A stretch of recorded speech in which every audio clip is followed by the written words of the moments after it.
საღამოშიდობისა თქვენ უყურებთ პოსტ-ანალიტიკას, მე ზვია დავალიანი ვარ, ჩვენ საუბრობთ მიმდინარე აქტუალური საგარეო და საშინაო პოლიტიკური თემების შესახებ. დღეს საღამოს ჩვენი სტუმარი საქართველოს პარლამენტის პირველი ვიცე-სპიკერი გია ვოლსკი იქნება. საღამოშიდობის ბატონო გია, მადლობა რომ ჩვენი სტუმარი ხარ.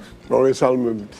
მე მინდა ჩვენ დღევანდელი საუბარი ძირითადად დაუთმო იმ ორმაგ სტანდარტებს, რომელიც ბოლო კვირების და ბოლო დღეების განმავლობაში თუნდაც განსაკუთრებით გამოიკვეთა ევრობიუროკრატიის მხრიდან საქართველოსთან მიმართებაში. და მოდი დავიწყოთ საუბარი თუნდაც ბრიტანეთის ელჩის ორი დღის წინანდელი განცხადებით, სადაც მან ისაუბრა მედიაზე და იმდენად არაობიექტური შეფასებები გააკეთა, რომ არ ვიცი, მე პირადად კომენტარის გაკეთებაც გამიჭირდება და მე მინდა რომ თქვენ გთხოვოთ პასუხის გაცემა, თუ შეიძლება ასე ითქვას, ამ განცხადებაზე. მან თქვა, რომ არ ვიცი, საქართველოში ერთხელ მრავალფეროვანი მედია გარემო არის, მაგრამ ასევე მედიას ავიწროებს, შევიწროებულ მდგომარეობაშია, ოპოზიციური მედიაო, არ ვიცი, რას გულისხმობდა. სხვათაშორის კანონი, რომელიც ეხლახანს მიიღო პარლამენტმა, ბრიტანულ მოდელს ეფუძნება. მაშინ ბრიტანეთშიც შევიწროებული ყოფილა მედია. ეცით რა დემაგოგიური პასუხი აქვს ამაზე ჩვენ ოპონენტებს. არ ვიცი, ხო ოპონენტი უწოდო პოლიტიკური პარტია, რადიკალური ოპოზიცია თუ რა დავარქვა, არ ვიცი, იმიტომ რომ რეალურად ეს არ არის პოლიტიკური პარტიები, ეს პროგრამა არა აქვს, ერთადერთი პროგრამა დესტაბილიზაციის მოხდენა საქართველოში და ხელისუფლების ძალისმიერი მეთოდით შეცვლა. უკვე ამაზე აღარც ვლაპარაკობთ საერთოდ. ისე შესავალში ვამბობთ ხოლმე, რომ ხალხს მაინც ახსოვდეს ვისთან გვაქვს საქმე, ისინი ამბობენ, რომ იცით რა, აი ბრიტანეთის ნუედრებით, იმიტომ რომ ბრიტანეთი არის დემოკრატია, რომელშიც შეფასებები არ ექვემდებარე, არ არის პოლიტიზირებული. სასამართლო არ არის პოლიტიზირებული. იგივე გერმანიასთან დაკავშირებით, საფრანგეთთან რასაც უყურებთ ეხლა ბრიტანეთთან თუდაც რას ქვია პოლიტიზირებული არ არის, რომ არის პოლიტიზირებული, საკმაოდ სერიოზული. აბა ვკითხოთ მარინ ლეპენს მაგალითად თუ არ არის სასამართლო. თუ მარინ ლეპენს ვკითხოთ, ან იმ გერმანელებს ვკითხოთ, ვისაც სახში შეუვარდებიან და ეხლა ერთ-ერთი მედია საშუალების ხელმძღვანელი 7 თვით ციხე მიუსაჯეს იმის გამო, რომ რაღაც გააკრიტიკა, ცუდი სიტყვაც არ უხმარია, არც გადატრიალებაზე ულაპარაკია და არც პიროტექნიკა უსვრია. მაგრამ არის თემა სახელმწიფო, მე არ მინდა იცით შევაფასო სამართლებრივი კუთხით. მაგრამ სახელმწიფო ამ შემთხვევაში ხელისუფლება ვინც არის თავს იცავს. შეიძლება გააკრიტიკო იმის გამო, რომ ეს თუნდაც პარლამენტში მეორე ადგილზე გასულ პარტიას გერმანიაში ექსტრემისტულად აცხადებს, თუმცა ამის არანაირი მიზეზი, არანაირი დასაბუთება არ აქვს. და პარალელს სწავლებს საქართველოსთან, რომელსაც არა თუ დასაბუთება არ არსებობს ამ ექსტრემისტულად გამოცხადებისათვის ნაცმოძრაობის, არამედ ერთი ფაქტი რომ მომხდარიყო ნებისმიერ დემოკრატიულ სახელმწიფოში ისეთი რაც აი ამ სიაშია უშველებელი დანაშაულებების სიაში არც პარტია არ არსებობდა, არც ის ადამიანები, ვინც ამ პარტიაში სიაზე ბრალოდ შევახსენეთ მაყურებელს, რომ ესე იგი მიმდინარე საგამოძიებო კომისიის, საპარლამენტო კომისიის მოსმენები გრძელდება და ჩვენ ამაზე აუცილებლად ვისაუბრებთ ჩვენი გადაცემის მეორე ნაწილში.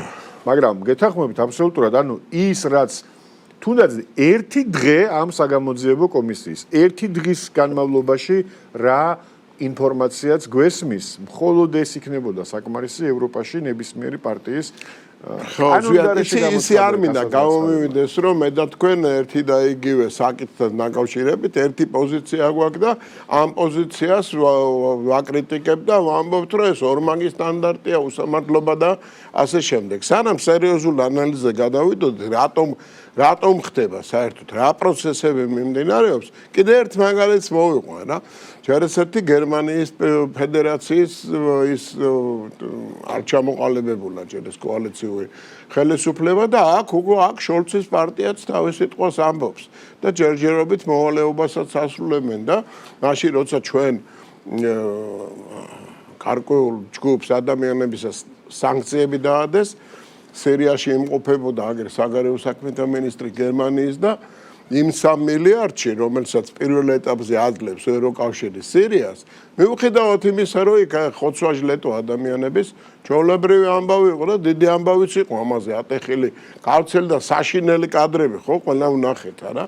და გერმანიას აქ უკვე 9 მილიარდი ჩვენიაო წაიტრაბახა და თანაც თქვა, რომ გერმანელ ერს თურმე გამრავლება უჭირს და კარგი იქნება თუ ეს ადამიანები, თქვათ, მიგრაცია ხახან სირიაში ამობს, ესე იგი მათ ეხებათ გერმანულ მასწავლი ხალხი ჩამოვა და დემოგრაფიული პრობლემების გადაწყვეტაში დაეხმარება გერმანიას.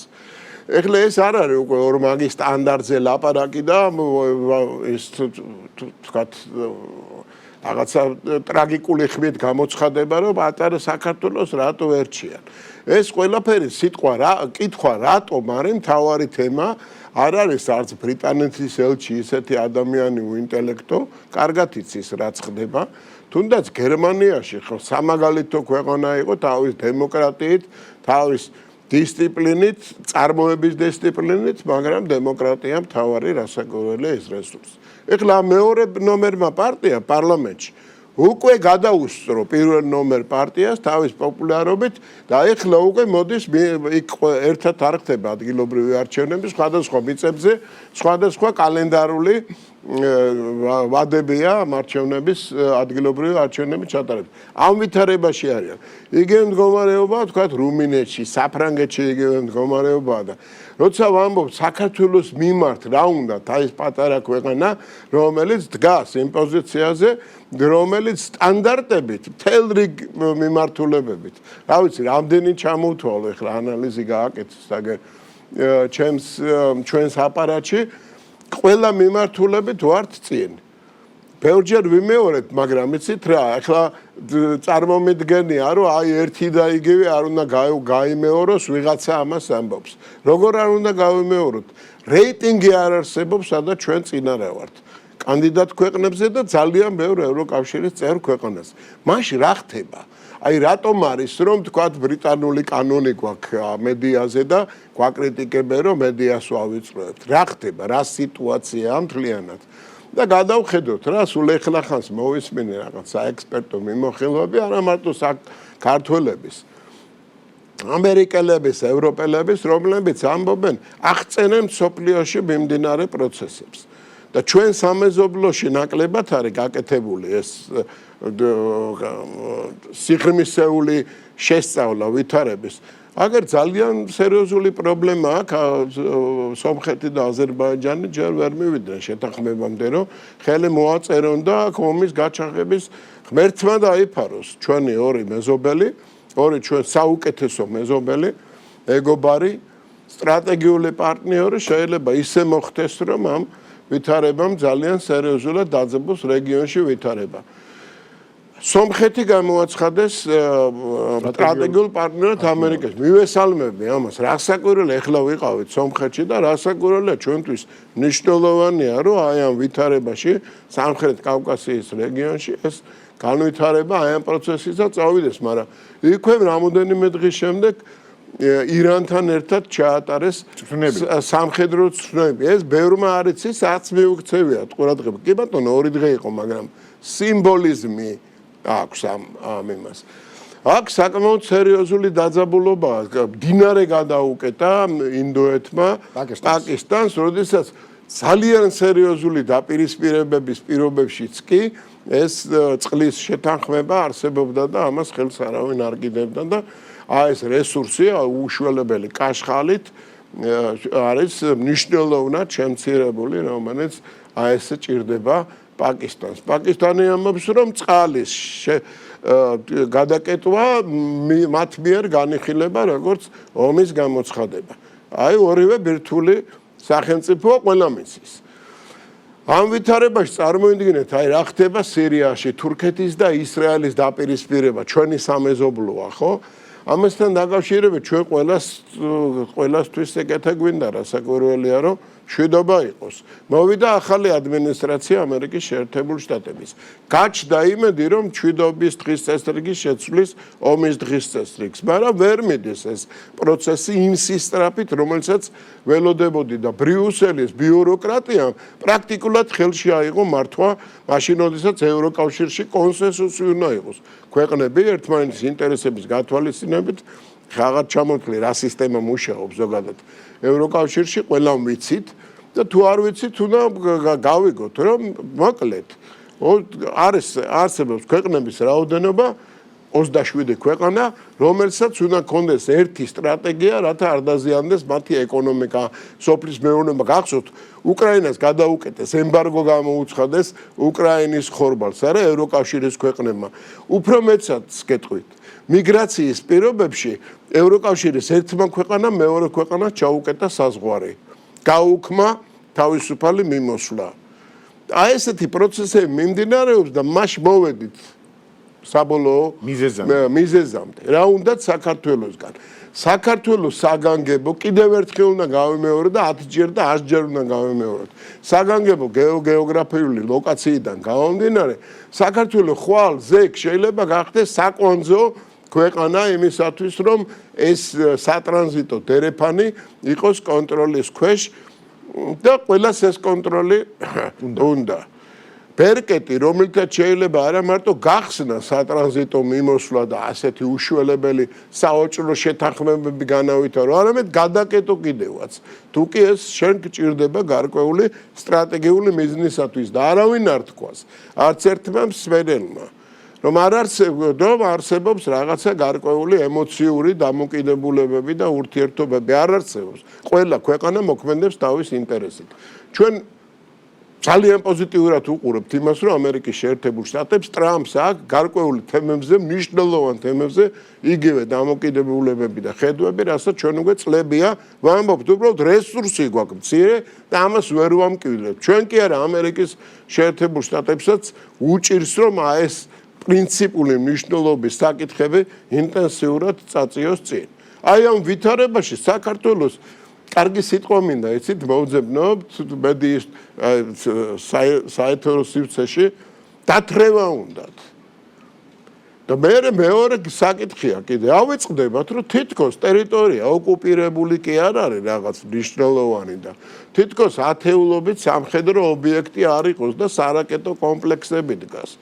თითქოს იქ არ იდგეს 700 თუ 800 მეტრში საოკუპაციო ჯარის საკმაოდ მძლავრი სამხედრო ტექნიკა, რომელსაც შეუძლია ნებისმიერ დროს თუ კი არ მოეწონება რაღაც გარემოება გააკეთოს ისეთი ნაბიჯი გადადგას, რომელიც საქართველოს არათუ შეაჩერებს ამ სტაბილურ სიტუაციას აურევს.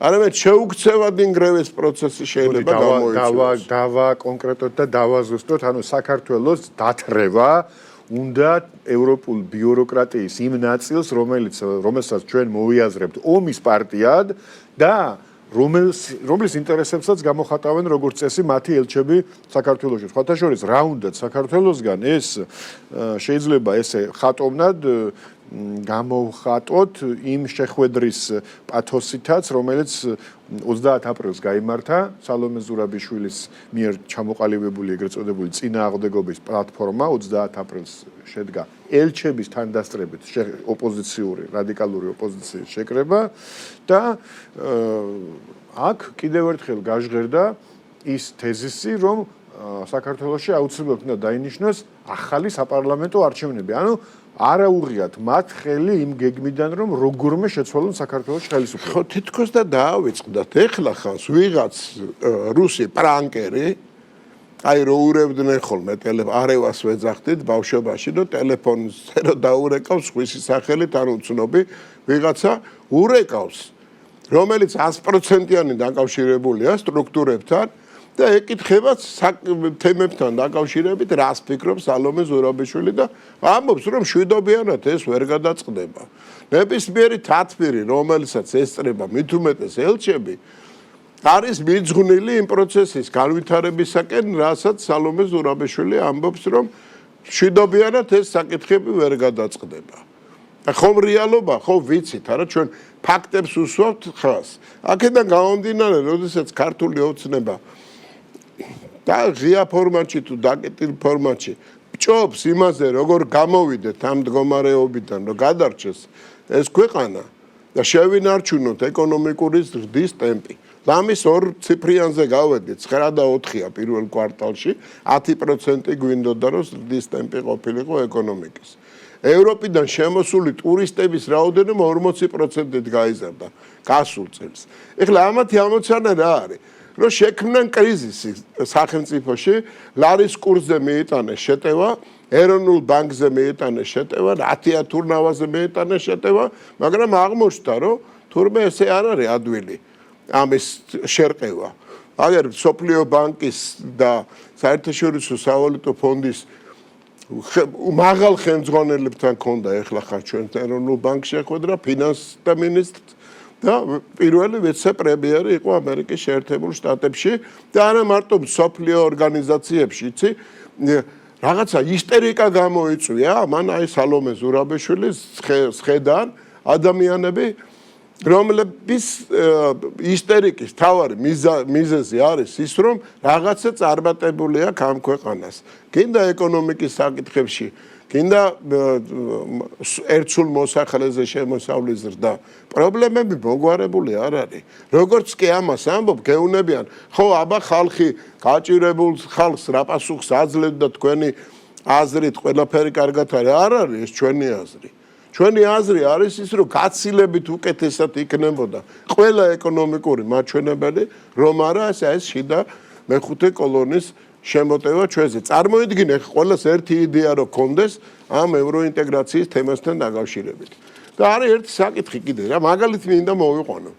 როგორც კი ეს ჩინეთის და ამერიკის შეერთებული შტატების ეს საოჭრო ეკონომიკური ბრძოლა გამოცხადდა და მიმდინარეობს საკმაოდ ინტენსიურად, ჩინეთის პრეზიდენტი ჩავიდა აზიის რამოდენიმე ქვეყანაში, მათ შორის ვიეტნამში. ხა იქაც და აქაც კომუნისტური პარტია სათავეში. აქ ურთიერთობები შესანიშნავი, მოდი ითქვა, შეიძლება ითქვას, პარტიულ დონეზე მართვის საკითხებში პირველი სავაჭრო პარტნიორები არიან ერთმანეთის, ამავე დროს ვიეტნამი ნავთობსაც მოიპოვებს ცნობისათვის, მაგრამ რამოდენიმე კუნძულთან დაკავშირებით აქ სასტიკით დაპირისპირება ერთმანეთთან, მით უმეტეს ამ ჩინეთის ზღვის არეალში ვითარებასთან დაკავშირებით არ აქვს ერთნაირი პოზიცია. ძალიან ხშირ შემთხვევაში. აქედან გამომდინარე, წარმოედგინე რა, ეს ვითარე იგივე იაპონიის და ჩინეთის ურთიერთობა. ეკონომიკური პარტნიორებიც არიან და ტურიზმით საკმაოდ დიდი მოცულობით აქვთ. და ჩვენ პატარა ქვეყანას არანაირი გასახანს არ გვაძლევენ ერთ დღესაც კი, რომ ვიღაცამ რაღაცა პოზიტივი თქვას ამასთან დაკავშირებით, რომ თქვა ჩინეთთან გვაქვს ურთიერთობა. ეხლა რახან დოი ჩავიდა ჩინეთში, ეხლა ამბობენ, რომ ჩვენ ჩინეთთან არაფერი პრეტენზია. ჩამოსულა უკანესო, მე მგონი. ნუ ჩამოსულა მეც არა, ეს იმდენად ისეთი მაგალითია, რაღაცა მცირე პატარა, მაგრამ რუსეთთან ჩვენო ლელომ თქვა. ჩვენო როდის თქვითო, რომ რუსეთსო ეკონომიკური სანქციები აბა 6 პუნქტიანი გეგმა 9 პუნქტიანი. 9 პუნქტიანი. 9 პუნქტში არის ნათქვამი, როგორ უნდა დაუპირისპირდეს რუსეთს. და თუ მოვა ხელისუფლებაში, რას გააკეთებს იმისათვის, რათა რუსეთთან ურთიერთობა დაიძაბოს, ეს ქონდა მთავარ თემად. რატო იცი? მარიონეტები არიან და იმიტომ. ჩვენი ერის სამსახურში კი არ არიან. უნდათ რომ ვინმე დაეხმაროს და ვინმეს თავი მოაწონონ, იმისათვის რომ მეიქნებ რაღაცა წარმატებას მეაღწიონ პოლიტიკურ ველზე. დასვან საქართველოს გუბერნატორად. და მე შეასრულონ მათი ხო, მაგრამ აი იცით კიდე ერთხელ ვიმეორებ, თუ ამას თქვათ ვაკრიტიკებ გერმანიის პოზიციას, ან ბრიტანეთს, ან საფრანგეთს, ვბედავ და ამას ვამბობ, ემას იმიტომ კი არ ვამბობ, რომ რაღაცა ჩვენ ის რესურსი გაგვაჩნია, რომ გინდა ეკონომიკური, გინდა სამხედრო, რომ ამ შეგვიძლია განვავითაროთ. თავდაცვის თავარი თემა არის, რაც შეიძლება მეტი სწორი ინფორმაციის მიწოდება საზოგადოებისათვის და განსაკუთრებით ახალგაზრდებისათვის.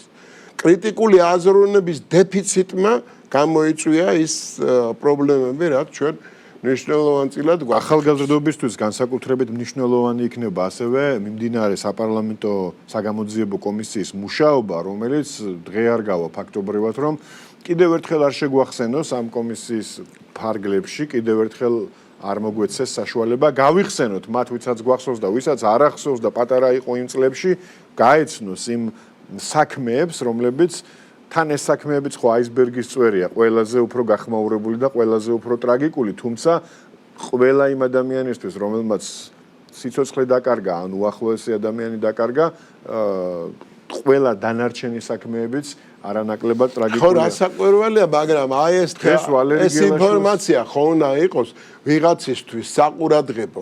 როდესაც შენ გეუბნებია, რომ დემოკრატიის შუქურა არის ამერიკის შეერთებული შტატების იმჟამინდელმა პრეზიდენტმა, ხო? ამასთან დაკავშირებით ჩვენ კი არ უნდა აღშფოთდეთ. უნდა შევხედოთ იმ მიზეზი უნდა მოვიკვლიოთ, თუ რატომ ხდება ესეთი დამოკიდებულება საქართველოს მიმართ და კიდევ ერთხელ ვიმეორებ. ყველა ქვეყანას თავის ინტერესი აქვს. ჩვენი ინტერესი რა არის? ევროინტეგრაცია. რატომ არის ეს ჩვენი ინტერესი და იმიტომ რომ ევროინტეგრაციის ინტერესს განაპირობებს მაღალი სტანდარტი ეკონომიკის, მაღალი სტანდარტი განათლების, მაღალი სტანდარტი დემოკრატიის, რომელიც ბოლო პერიოდში ხასიათდება გარკვეული ჩავარდნებით. მაგრამ ჩვენთვის ის კი არ არის, რომ ვიღაცას მიზეზ გამოვეკიდოთ, რომ აი შენთან ესეა, ესე იგი ჩვენ ევროკავშირი აღარ გვინდა. ჩვენ გვინდა ის თემა, რაც გამოადგება მომავალ თაობას და ევროპა ესეთი ადგილია.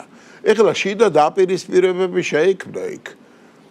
თუნდაც რუმინეთის თემა ავიღოთ, იქ რაღაც საკითხებია, რომ აღარ მინდა გავაგრძელო ქვეყნების ჩამონათვალე, იმიტომ რომ შეიძლება საყუდურის თქვა, მაგალითად ბულგარეთზე რატომ სხვა პოზიცია აქვს, სლოვაკეთს სხვა პოზიცია.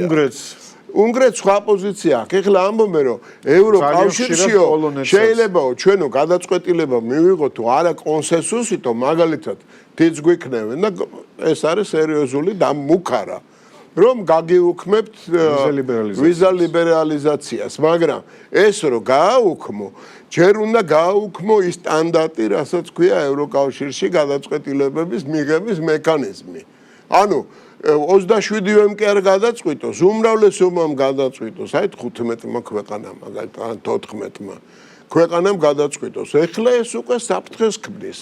ევროკავშირის სხვა ქვეყნებისათვის. მაგალითად, იტალია ფიქრობს, რომ ევროკავშირს არ უნდა აყვეს ამერიკასთან დაპირისპირების რაღაც მიმართულებები და მარტო უნდა ორმხრივ ნიადაგზე უნდა განახორციელოს ამერიკის შეერთებულ შტატებთან ურთიერთობა. ხვალ თუ კი ეს მექანიზმი დაირღვა, კონსენსუსის მექანიზმი, ხვალ შეიძლება ნებისმიერი ევროკავშირის ქვეყანა დადგეს რაღაც გარკვეული საფრთხის წინაშე, რომელიც თურმე გადაწყვეტილებას იღებს ისევე ომის პარტიას ვიმეორებთ, მაგრამ აი ბრიუსელის ბიუროკრატია რაღაცას აი ამ საკითხს უყურებს ესე და ყავს მომხრეები. არაფერს არ უნდა წარმოადგენდეს. ევროკავშირის ქვეყნები აძლევენ შეკვეთას ადმინისტრაციას, რომ გარკვეულ თემებზე იმოქმედოს და იმან უნდა მოახდინოს ამათი საქმიანობის კოორდინაცია. მეტი უფლება მოსილება მათ არ გააჩნიათ, ისევე როგორც გაეროს გენერალურ მდივანს. არა აქვს მეტი უფლება მოსილება. აქედან გამომდინარე დასკვნა ერთია. ბიმჟელოთ შედეგების მიხედვით. დღევანდელი შედეგი არის ის, რომ ქვეყანას აქ ეკონომიკური ზრდის მაჩვენებელი არ არის 9 და 4-ია, არ არის ის თემა, რომ თქვა ყველა პრობლემა მოგვარდეს, მაგრამ სოციალური პაკეტი გაძლიერდა. ბავშვები დაყავს სიმსივნის სამკურნალოდ უცხოეთში. უფლობით არავინ არ გარდაიცვლება, რაღაცა გარკვეული რესურსი გააჩნია ქვეყანას იმისათვის, რათა ადამიანებს გვერდში დაუდგნენ. ხო გვახსოვს ისე იხოცებოდა ხალხი, პატრონი არა მარტო იხოცებოდა, მოდიშ რასთან ვადარებთ ამასაც ხო აქვს მნიშვნელობა. ანუ მოდი დღეს ორი გახმაურებული საქმე მოვისმინეთ, ისევ ასე ვთქვათ, გავიხსენეთ ბესო დანელიას მოусმინა პარლამენტის საგამოძიებო კომისიამ და ვალერი გელაშვილს. ბესო დანელიამ არ ვიცი, აი გამეორებაც კი შეგზარავს ადამიანს ისეთი ისტორია გაიხსენა პირადად მასზე განხორციელებულ ძალადობასთან დაკავშირებით, ესე იგი რამდენჯერმე გაუსწორდნენ მას მიტინგი, ანუ ოპოზიციურ საქმიანობაში ჩართულობის გამო და ამ გასწორების შედეგი იყო არამხოლოდ პირადად მისი ჯანმრთელობის გაუარესება, დედის სიკვდილი, ცოლის მუცლის მოშლა და ბავშვს შაქრის ავადმყოფობა. დაემართა. აი თითქოს არაფერი, ხო? ამას ვადარებთ ერთმანეთს. შაქრის ავადმყოფობა, ხო, აქ რა ვიღაცებს. კი ბატონო, ეს 9 კიდე ბევრი სხვები ვიცი, კიდე ვისაც დაემართა. იმის გამო რომ უკანონოდ ჩასვეს. ანუ ამას რატომ ამბობ, როცა ვადარებთ ერთმანეთს, რასაკვირველია 9.4 არ არის ის რომ აი ყველა კარგად ცხოვრობდეს საქართველოში და 14.5-იც რო იყოს ეკონომიკური ზრდა, ხვალ და ზეგ არ დადგება ისეთი რეალობა, გასაგებია რომ ყველა კარგად ცხოვრობდეს და ამისთვის უნდა ვიბრძოლოთ მუდმივად. მაგრამ, როდესაც ვადარებთ ამ სიტუაციას და იმ სიტუაციას, რომელზეც ილაპარაკა დღეს მაგალითად ვალერი გელაშვილმა, აი ბოლო კითხვა მინდა დაგისვათ, აი როგორ შეიძლება დიპლომატმა, რომელიც საკუთარ თავს პატივს სცემს, პირდაპირ, ასე ვთქვათ, ან პოლიტიკოსებმა იგივე ევროპიდან, განსაკუთრებით ბალტიისპირელები აქტიურობენ, იბრძოლოს და ესე იგი ნაციონალური მოძრაობის გადასარჩენად კი არა მარტო ხელისუფლებაში დასაბრუნებლად და გვიმტკიცოს რომ ნაციონალური მოძრაობის დაბრუნება ხელისუფლებაში თითქოს უკეთესი იქნება ქვეყნისთვის ვიდრე დღევანდელი თუნდაც არა იდეალური ამას ქვია კონსპირაცია და მადლობა ღმერთს ევროკავშირში საერთოდ იცვლება ნიშნულოვანად სიტუაცია ვალერი გელაშვილი იქნება თუ აფრასიძე ესენი რა მეთოდს მიყვებიან ისი ეგ ცუდი კაცი იყო ცუდი ადამიანი იყო და ღირსი იყო რაც გაუკეთეს აფრასიძეებზე გამოვიდა ეხლა იქ მე არ გადავედი უცებს ხო იმას გამოვიდა იქ სააკაშვილი და ამბობს რომ ეგენიო განგსტერები იყვნენო და ოჯახური და ამოწყვეტო თუნდაც ყოფილიყო თუნდაც ყოფილიყო დაჭერა თუ გინა 1000 თუ გინა 10000 კაცი ჩასულიყო პოლიცია და დაეკავებინეთ მაგრამ რო იცი რომ ბავშვია სახში და ქალია ბავშვები და ბავშვის წინაშე თვალწინ კაცკლავ დანით გამოჭრი ყელს და თითს მოაჭრი ეს უკვე არაფრის გამართლება არ არის მაგრამ სხვა გზა არ აქვს ამას მიყვება აქედან გამომდინარე დასასრულისთვის მინდა ვთქვა შინაარსი არ შეიცვალა ამ ადამიანების ამათ არ აქვს პროგრამა როგორც ასეთი დარგების განვითარების განათლების სოფლის მეურნეობის ეკონომიკის სხვადასხვა დარგების ჰუმანიტარული და სოციალური საკითხების არ აქვს პროგრამა და ამ სიტუაციიდან გამომდინარე ის ტემპი რაც ჩვენ გვაქვს ეხლა ხანს იყო გამოქვეყნებული ბოლო მონაცემები რომ 13 წლის განმავლობაში პოზიტიური ტენდენციებით საუკეთესო ათეულში ვართ მსოფლიოში. წარმოიდგინეთ 2028 წლისთვის ჩვენ უკვე სათვიქნებით დავიწყოთ მოლაპარაკებები. როგორც ირაკლიმ განაცხადა კობახიძემ, რამხელა ინტერპრეტაცია გაუკეთეს, ცრუ ინტერპრეტაცია მის განცხადებას, ხო? აქედან გამომდინარე დაფიქრება სიფრთხილე გმართებს და რასაკვირველია თუ კი რაღაცა კანონები გამკაცრდა ეს იმას არ ნიშნავს, რომ ჩვენ გადავუხვიეთ იმ გზიდან, რასაც დემოკრატია ქვია. ეს იმას ნიშნავს, რომ საქართველოს უნდა გადარჩეს. და აუცილებლად გადარჩება. დიდი მადლობა მინდა გითხრათ მობრძანებისთვის, საინტერესო საუბრისთვის, როგორც ყოველთვის გიორგი ვოლსკი საქართველოს პარლამენტის პირველი ვიცე-სპიკერი იყო. ჩვენი სტუმარი მაყურებელს შევახსენებ. პოსტ ანალიტიკა დღესამით დასრულებულია, ხვალამდე გემშვიდობებით დროებით.